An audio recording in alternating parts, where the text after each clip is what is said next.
Okay, this is a very, very common situation, this scenario, and in every situation like this, we've corrected it because what you're laying out with regards to accommodating the child so the child can be successful in this setting, that is the standard. Push in services to this setting before you start going more restrictive. And I know that so many schools they teach their administrators and their teachers the wrong thing. I can't tell you how many school systems in Alabama believe in this nonsense fiction that providing an aid for a child in a general education setting is somehow more restrictive than pulling them out into a special education setting. And it is so incredibly frustrating to me to sit there and explain that the optimal environment for your child is the general education setting. That is the optimal environment for your child. If your child did not have an IEP, your child would be in general education with no supports, correct? Okay, so now your child has an IEP. That is what our goal is. For every child that has an IEP, our goal is that your child at one point improves to the point where they don't need an IEP anymore and become that general ed student without any kind of supports and services. That's our goal. That's why we reevaluate every 3 years, is to just make sure that they still qualify for an IEP.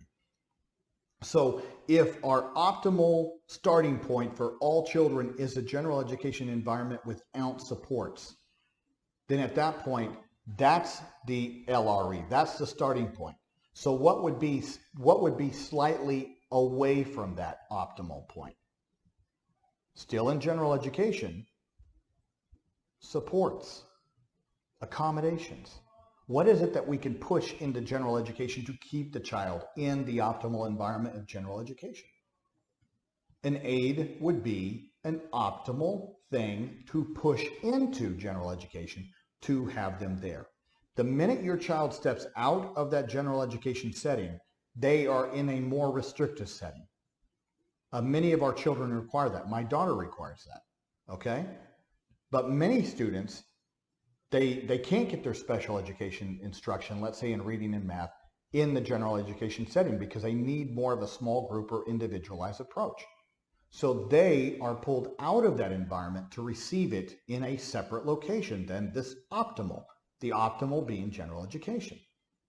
That is more restrictive because we're pulling them out of that optimal in order to give them special education out here. Okay?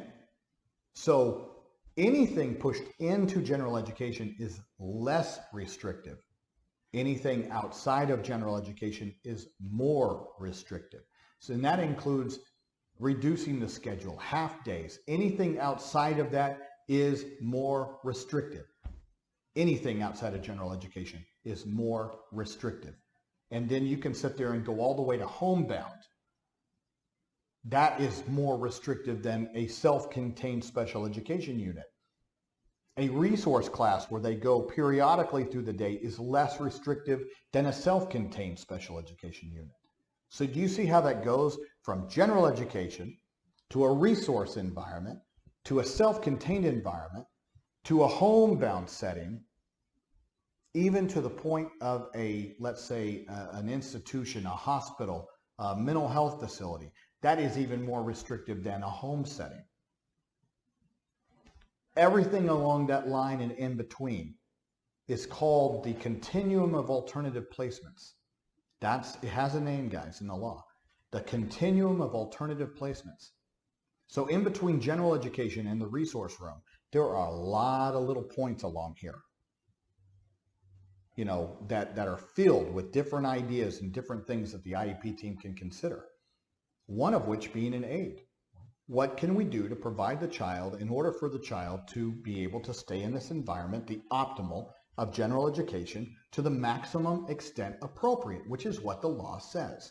That a child needs to be in the general education environment, learning from the general education curriculum to the maximum extent appropriate.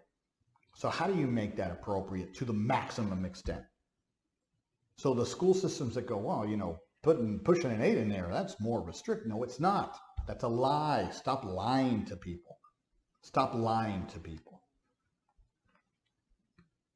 And there's some of you that are on this page that are administrators, and I love you guys, but stop lying to people.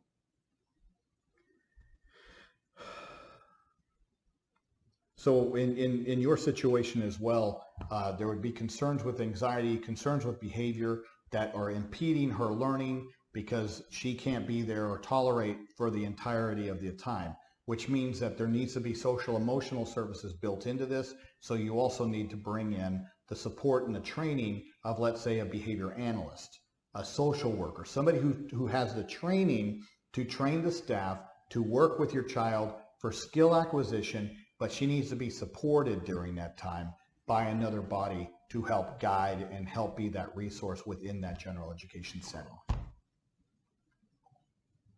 I don't know where you live, but if you happen to live, I know this was a confidential question, but if you happen to be in Alabama, I mean, you know, this is a no-brainer.